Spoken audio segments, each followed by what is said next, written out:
to hear is true. The names have been changed to protect the innocent. Dragnet.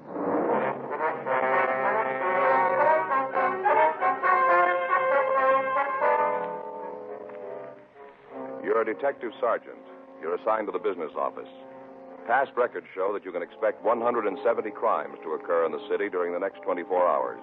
You don't know where. You don't know when. Your job, handle them.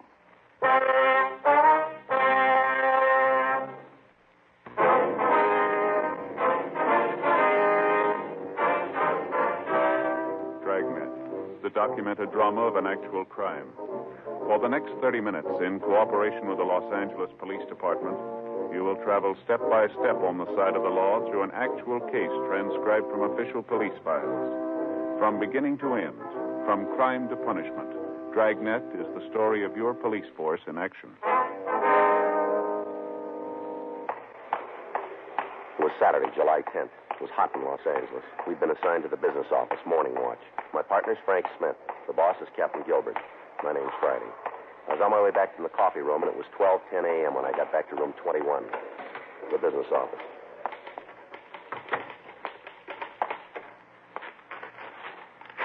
Well, file what? Who are you talking to, buddy? Oh, hi, Joe. Hi. Hey, try to stay around, will you? Huh? I've been here 20 minutes. I've had 29 phone calls and written 3 reports. Okay, I brought you some coffee back. Oh, thanks. Hey, how you feel? Any better? Oh, a little bit. I don't know what it is. I ache all over. I think I'm coming down with a cold. That's too bad. A lot of that going around. Yeah. Where's Skipper? Well, he ran over to the crime lab. Want to talk to Pinker. Mm-hmm. How about the pool cards? You check them? Yeah, the book's here someplace. There it is, right on that paper there. No, over there. There. Oh. Yeah, 5 of them out. Checks in the book. Mm-hmm. Yes, ma'am. Something we can do for you?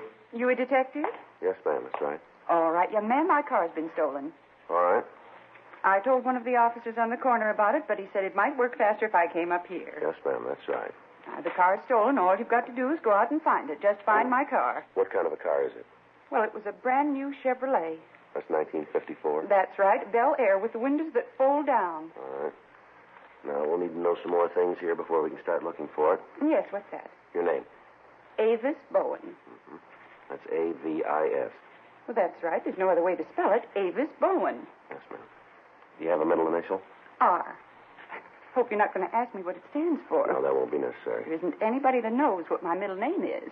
Yes, ma'am. All we want is the initial. Well, that's all you're going to get. All right, Mrs. Bowen. It's Miss. All right. What's the license number? Oh, now, I think it's 1U44441. All right. Wait just a moment, please. Who are you calling now? DMV. Well, who's that? Department of Motor Vehicles. Oh, my, all this going on. It's a wonder you ever catch anybody. Hi, Harry. This is Friday over at the business office. California license 1 Union 44441. That's right. Now, tell him it's a Bel Air with the windows that fold down by themselves. Yes, ma'am, I'll do. Doesn't it? Well, hold on here. You sure about that license number? Well, what do you mean? Well, it kind of looks like you made a little mistake, Miss Bowen. I did not. The car's stolen. Yes, we understand that, but you gave us the wrong license number. 1U44441. I remember it because of all the fours. Harry, I'll call you back. Miss Bowen, that number's registered to a 1940 Studebaker. My license number? Well, I don't know, but the one you gave me, yes, ma'am. 1954 Chevrolet Bel Air. Windows that fold down by themselves. Yes, ma'am, I understand. There must be several hundred cars that look like that. You've seen them before. Well, you act like you've never seen a car like that. There are lots of them around. Mine's light blue with a gold on top. Uh-huh. We still need the license number. Do you think you have it at home? Yes, I guess so. All right, fine. If you'll phone it in to us, we can start looking for it. Well, how do you expect me to get there? Ma'am? Home. How do you expect me to get there? We'll have a car drop you off. Well, it's about time I was getting some kind of service around here. Yes, ma'am. I think I'll write a letter to the papers about this. All right, ma'am. The whole thing, right down to that TMV or whatever it is. Expose the whole mess. Oh, you're going to be mighty sorry you ever opened this can of beans. We're doing the best we can, ma'am. Well, that's not very much. Standing around here making phone calls isn't finding my car. Well, you said it yourself, didn't you? What's that? There must be several hundred cars like yours here in the city. Yes. Well, without the right license number, how are we going to find it? You ought to be ashamed of yourself. Ma'am? You're nothing but a fake. I beg your pardon? You ain't no detective. The business office, room 21. It's open 24 hours a day, but it's after the detective division closes that it begins to work. While patrol units in the city function normally, the men in the business office give advice on booking procedure, policy matters, and other police business. They issue pool cars and riot guns, and in the event of an emergency, they act as advisors in an overall plan for the dispersal of policemen. The captain on duty is, in effect, the acting chief of police. On the average weeknight, the activities are slow and routine. But over the weekend, the men involved can expect to handle several hundred phone calls from the thousands put through the complaint board. These calls deal with every crime in the municipal and penal code. In addition to this, they handle the citizen traffic through the city hall. Next door is a report room where statements are taken and forwarded to the captains of the detective divisions for appropriate action. Frank and I had checked in at 12 midnight, and for the following half hour, we did business as usual. At 12:41 a.m., we got a hotshot call reporting the sound of shots in the 4200 block on Albany Street. At 12:43, the call was changed to a shooting and ambulance follow-up. At 12:45, the hotshot phone rang again. That's the shooting? Yeah, it's a homicide now. You gonna call a unit? Better have them check it, yeah. Same address as the shots? A couple of houses down.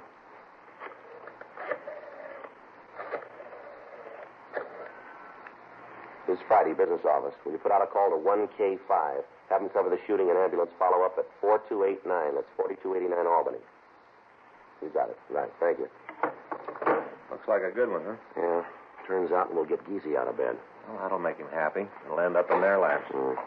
All right, Joe. Bob, what do you got? You want to sit down there, Pop? Who's he? I don't know. We found in front of one of the burlesque houses on Main. Mm-hmm. The place was closed. He was just standing out there looking at the pictures. You got a name on him? Mm-mm. Haven't been able to get him to say anything. You want to give it a try? All right. You want to tell us who you are, old fella? Come on, we want to help you, but there's not much we can do if you won't tell us your name. Doing about as good as we did. Okay, I looked pretty wobbly when we stopped. Yeah. What do you want to do? Well, we'll have to take him over to Georgia Street. Wait a minute. You got a wallet? All right, let me look at it, will you? Maybe there's something in here that'll help us. Yeah. And the money? No. A few cards here. Nothing with a name on it. What's that one there? Something written on the back. Looks like a phone number. Yeah, that's what it is. You want to call, see if they know who he is? Yeah, give it a try.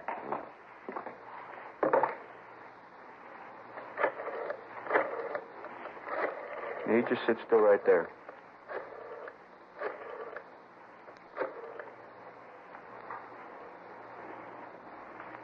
Hello, this is Officer Frank Smith, Los Angeles Police Department. No, there was nothing wrong. We have a man here in the office. He's carrying a card with his phone on it. I wonder if you can tell us who he is. Oh. Yes, ma'am. Well, he looks to be in his late 70s. He's got white hair. That's right. Well, he's wearing a brown wool sweater, black pants, and a black felt hat. That's right. You want to give me that again? Mm-hmm. No, he's all right. Yeah. That's right. We'll have him brought home. Right away. Yes, ma'am. Thank you. Now we got it. His name's McKinley Dunn. He lives out on Vincent Avenue in Highland Park. Talked to his daughter. Yeah. She says they got into an argument after breakfast. McKinley here just got up and walked out of the house. She hasn't seen him since. Pretty worried about him. Figures. Says he's always kind of independent. Well, better run him home. Huh? Hey, you want us to take care of it? No, we can't have you out of service that long. I'll call Highland Park, have them pick him up. You want to take him over to York Boulevard and make the transfer there, Bob? Sure thing. All right, thank you. All right, Mr. Dunn. Here you are. Let's put this back in your pocket. Come on, sir. We'll take you home.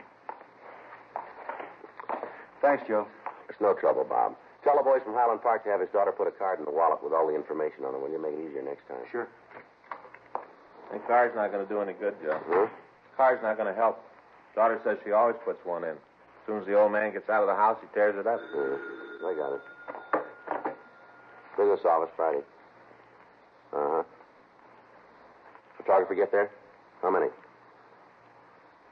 You get the story? Yeah, we'll bring him in. Do what you can. Right, we'll see you then. That's Sam and 1K5 on the shooting. Yeah. They got 2 suspects in custody. They're bringing them both in. Uh-huh. Third man left the scene. Sam says the accidental death possibility is out now. Yeah. It's a clean case of murder.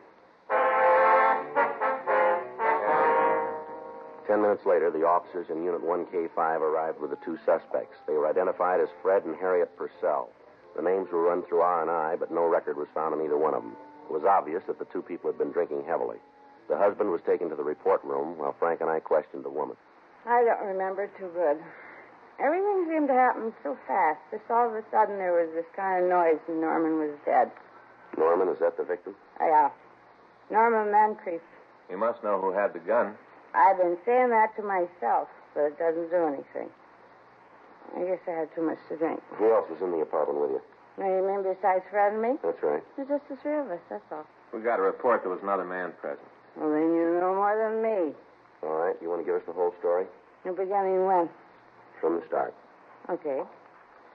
I had a tooth pull this morning. I guess that's what caused all the trouble. How's that? My tooth was impacted, and I had it pulled, and the dentist gave me a shot of Novocaine, and you pull it to the can, see it? Mm-hmm. Right here. Mm-hmm. Well, I got home, and the Novocaine started to wear off. The whole side of my face started to hurt terrible. Yeah. Well, I told Fred about it. How it was a terrible thing. I tried to tell him how much it hurt. Mm-hmm. He's a clod. Told me to have a drink and forget it. And it wasn't long before we were having the beef. Oh, Fred, he isn't very bright at times, you know. Mm-hmm. I think a fella'd have a little sympathy for his wife at a time like that. That's right. Not old Fred. He's a clod. Told me to pour myself a little drinky and shut up. Was Moncrief there at the time? Yeah. Him and Fred had been playing pinochle when I came home. I guess they'd been at it all afternoon. Mm-hmm. Norman was on my side. He made Fred mad. And we got to fighting pretty good. Norman was right with me. Yeah. Telling Fred he ought to be quiet. I think Fred was sore about being beat at pinochle. He thinks he's a pretty good player. Wasn't long after that, there was a shot, and Norman was dead. Were you in the room at the time? No. Where were you? Out in the kitchen. I went out to get some more ice. Who was in the room when you left? Just Fred and Norman. No one else. If there was, I would have told you. Just a minute. I'll get him. Here's Office Friday. No, ma'am. No, ma'am. You'll have to call in tomorrow. Yes, ma'am. That's right. What's going on here? You know Mrs. Regman? No? Mrs. Leo Regman? Yeah, what about her?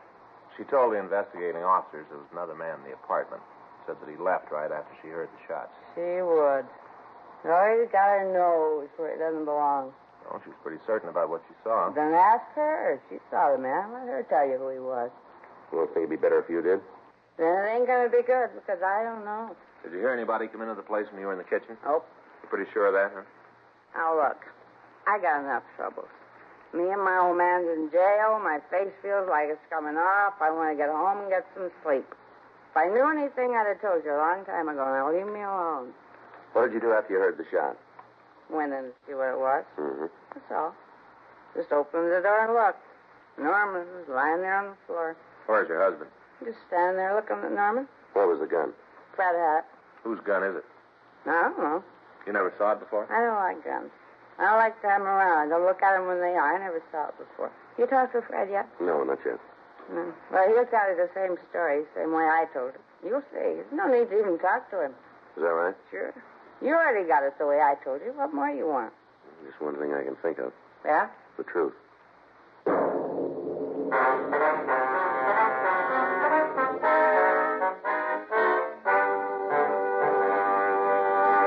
You are listening to Dragnet, the authentic story of your police force in action.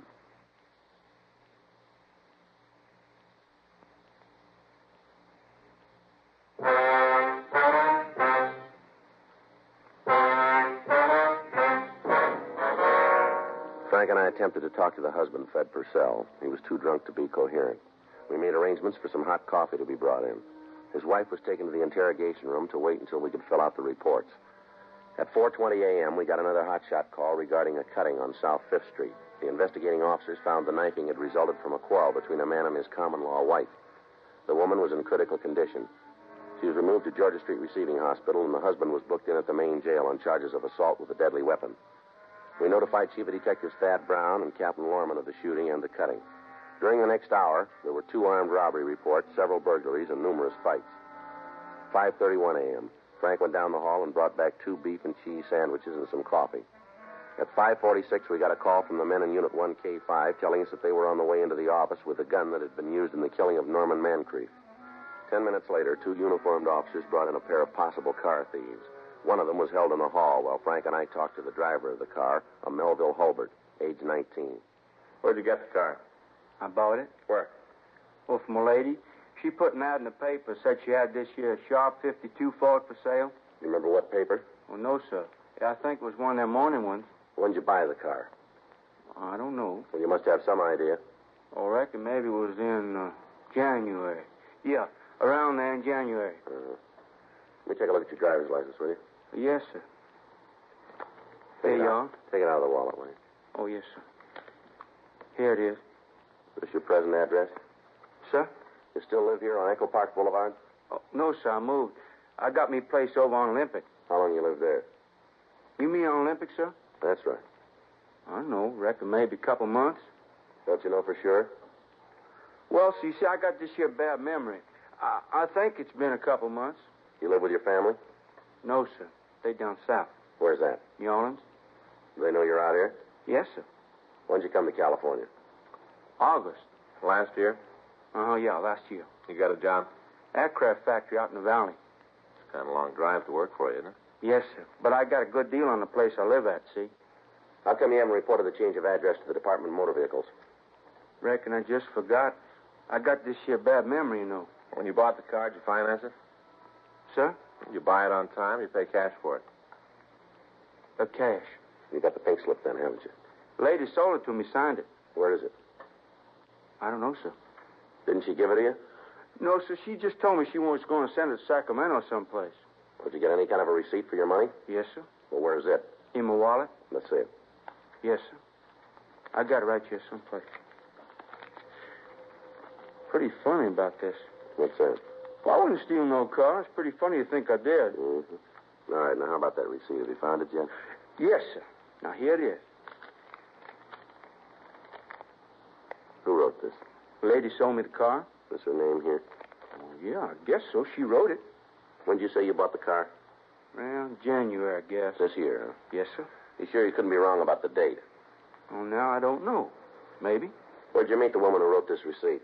At her place? Where's that? Out in Westwood. I think that's what you call it. Apartment out there. You remember the address? No, sir. Haven't got any idea at all where it is, huh? Well, I was up on Wilshire. I know that. Apartment on the second floor. Mm-hmm. I think it was number B or something like that. I don't know. Right. Yeah, I'll check. Now, what'd you make all that big deal about when I bought the car? Date on the bill of sale is a year ago. Oh, somebody must have made a mistake. Now, we knew that when you walked in. We're trying to find out who. What do you got, anything? Yeah, it checks out. Names in the book. West Department B. Yeah, now that could be it. I know that it was on the second floor. Looks right out on Wilshire Boulevard. All right, Mel. You go over there and sit down. We'll be right with you. It's going to be okay? We'll see. Now, look, I didn't steal that car, mister. I should have told him about how I moved. But I did not steal the car. All right. You go over there and sit down, will you? Yes, sir. What do you think? I don't know. Seems to check out. Date on the bill of sale could be a mistake. Woman might have just written the wrong year. Yeah, it's pretty close to first. Could happen. Like to give the kid his first felony booking, don't you? Yeah. What do you want to do? Well, let's hold him over till we can check with the woman. Yeah. Officers? Gonna be all right? We'll see. You ain't gonna send me to jail. No, not yet. You can wait down the hall, will you? Now, as long as you know I did not steal the car. We'll check with the woman first thing in the morning. I want to tell you one thing, though. Yes, sir? We're going to give you a break by not booking you right now. Don't make us sorry about it. Oh, no, sir. Thank you. All right, go on. Get out of here. Where's Jimmy? He's down the hall. The officer there will take you. Yes, sir. Officers? Yeah. Thank you again. You hear? Yeah, you take care of that bad memory, will you? I got it. Headquarters Smith. Oh, yeah. Yeah? What's the address? No, he's not here. Just a second, I'll check. Policeman out in Hollywood wants permission to kill a skunk. What? Wants to kill a skunk caught in a trap. I guess it's all right if it's the only way they can get rid of it. Well, the way he puts it is. All right. Go ahead. Yeah. What's that? Well, I don't know. You better check with the watch commander. Yes. Okay, good night. We got an injured animal report. Turns out the people out there had trouble with skunks, got a permit for the traps, and caught one tonight. Once they had it, they didn't know how to get rid of it. I better make a report on it. Must have been pretty funny. Huh? Officer said we could use the skunk in the department. What was that? Officer said we could use the skunk in the department. Says he'd qualify on the target range any day. I get it. Headquarters Friday. No, we got the word. Where you been? Check out with the lab? No. No, we'll wait. 1K5. Yeah. They just picked up a third person in the shooting. 3 minutes later, the officers in Unit 1K5 brought in a tired-looking man in his late 20s. His name was Harry Carnell. He'd been drinking, but he seemed to be in complete control of his faculties. We ran his name through R&I, but we found no record on him. The officers also brought in the murder weapon, a .32 caliber automatic. A check of gun records gave us the name of the store where it had been bought and the name of the owner. According to the registration, it belonged to Fred Purcell. The crime lab reported there were no fingerprints on the weapon. We tried once more to talk to Purcell, but again we were unable to. We asked Harry Carnell, the latest suspect, to tell us the story of the shooting. I went up to the place to collect some money Mancreef owed me. What happened when you got to the apartment? Knocked on the door and Purcell let me in. Who was in the room? Just him and Mancreef. That's all, huh? Yeah. All right, go ahead. Well, I came in and said I had to have the loot, and Mancreef told me he was stony. Yeah. He said to check him tomorrow. Mm-hmm. Purcell got on his back, said he was always welching, and the beef started. You mean between them, huh? Yeah, they were both pretty gassed when I got there. You have anything to drink with them? No, I had a date, sir. That's what I needed the money for. I got a girl with a pretty big appetite. I was broke, and I figured I'd tap Mancreef for what he owed me. All right. Anyway, these two got in a big beef. Purcell told Mancreef to get out. He wouldn't go, so Purcell ran over to a desk there in the room and hauled out this big gun, started to blaze away. How many shots did he fire? Well, one's all I remember. Might have been more, but I didn't spend a lot of time counting. Just one, huh? Yeah. Well, a guy sets a clay pigeon on your head. You ain't going to stand there. What happened then? Well, Purcell pointed the gun at me. Said I should get out, too. I didn't feel like telling him he was wrong. During the time you were there, did you see anybody else at all? No. Fred's wife was around someplace, I guess. Why do you say that? Well, they started yelling at each other. I heard Mancreef say they'd bother Harriet. That's Fred's wife, Harriet. Uh-huh. I took off like a big bird. Where'd you go? My place. Had a couple of belts and then walked by the apartment to see what was going on. An old broad there started yelling about how I was the guy who ran out of the place after the shooting. Next thing I know, I got the collar on, and here I am. Uh-huh. What was Purcell doing when you last saw him? Just standing over Mancreef, holding the gun, looking like a cover on a pulp magazine. You willing to sign a statement on what you just told us? Well, sure. I got no part in this action. Just went to collect a bet at the wrong time, that's all. Mm-hmm. Pretty lousy night. Missed my date, didn't collect the money, end up in the can. It's pretty lousy. Mm-hmm. But I'm not the only one, though. Old Purcell always thought he was such a great card player. He's a real fish. He lost $6 tonight. Well, you're part right. Huh? He lost more than that, didn't he? Harry Carnell was taken to the report room where he made a full statement. At 7:03 a.m., Lieutenant Ray Giese from Homicide Division came in and took over the investigation. Fred Purcell was questioned, and he made a voluntary statement that he'd shot and killed Norman Mancreef. He couldn't remember why he'd done it. He was removed to the main jail and booked in on a charge of violation of Section 192 PC, manslaughter. His wife and Carnell were released from custody. We made out reports to all divisions for the follow-ups on crimes committed during the night. At 8:02 a.m., the men on the day watch came in and relieved us. It's going to be a nice day. Yeah. A few clouds up there. Might keep the heat down. Yeah, let's go. You want to stop for breakfast? Well, I guess we might as well, yeah. What do you think, Joe? Hmm? You like to draw the business office for permanent duty? No, sir, not me. I guess okay once in a while. I don't think I'd like it steady, though. Huh? Not busy enough.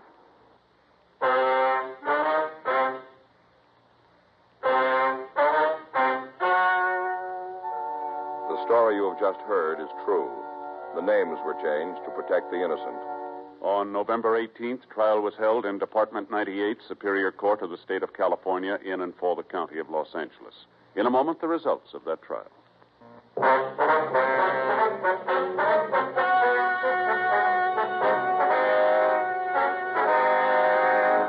Further investigation proved that the purchase of the automobile by Melville Hulbert was legal, and no further charges were made. Frederick Neal Purcell was tried and found guilty of manslaughter and received punishment as prescribed by law. Manslaughter is punishable by imprisonment in the state penitentiary for a period not to exceed 10 years.